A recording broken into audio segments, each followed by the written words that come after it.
let's put the spotlight now on what does small boats have to do with soccer. At 24 News, Joey Leizerowitz is joining us now to explain why the BBC's flagship sports show is in hot waters, literally. So, Joey, match of the day presenter is stepping back for stepping forward with his take on the government's asylum seekers policy. Break it down for us. Well, good evening. It's great to be with you again. Breaking it down, basically, Suella Braverman, who is the Home Secretary for the United Kingdom, tweeted out a video supporting the new initiative by the government to deny asylum seekers who are trying to reach British shores. And she said, "We must stop the boats." Gary Lineker, former great England striker, he played for Barcelona, Leicester, Tottenham, came out, tweeted at the video and said, well, that sounds like language the Nazis used practically in the 1930s when they were taking over Germany. A lot of conservative MPs in Parliament and people on Twitter were very, very outraged with it, saying that's not fair. They shouldn't be able to compare those two, to compare this policy towards Nazi policy. And in general, it became a big, big problem because Gary Lineker works for the BBC, which is a publicly funded, government-owned TV station, and they have rules against impartiality when on air. So as controversial as his remarks may have been, as you say, Joey, it's the BBC's decision that is sparking even greater controversy, right? Yeah, I mean, we didn't know how far this was going to go. At the beginning, they said that they were just going to talk to him.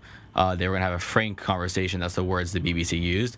And when it became clear that he wasn't going to back down from his comments and retract his use of social media, which doesn't have any reference to BBC or Match of the Day in his bio, it's his private Twitter account, they said that he would not be hosting this weekend's version of Match of the Day, which is a very, very big, beloved TV show for Premier League highlights in the UK. Yeah, it's a big deal in the UK. So what will happen next? Are viewers chiming in? Will the government do anything?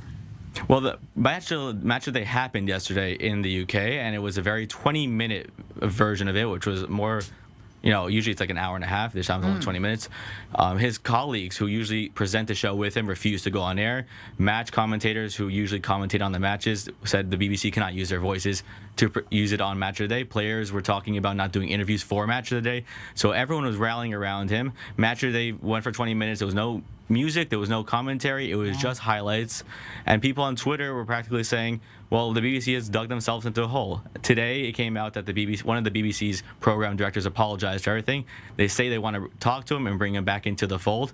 But it also came out today that ITV, one of the BBC's competitors when it comes to football and soccer in the UK, is offering him 3 times the money to jump ship and go to there. So it looks like there might be a bidding war. And when it comes to the BBC, they usually aren't going to win these bidding wars because they're a publicly funded organization. So it will be interesting to see if his reign as the longest tenured host of Match of the Day continues. He's been there for over 2 decades. It would be a shame to see him leave such a great footballing show, an institution really, of Premier League highlights.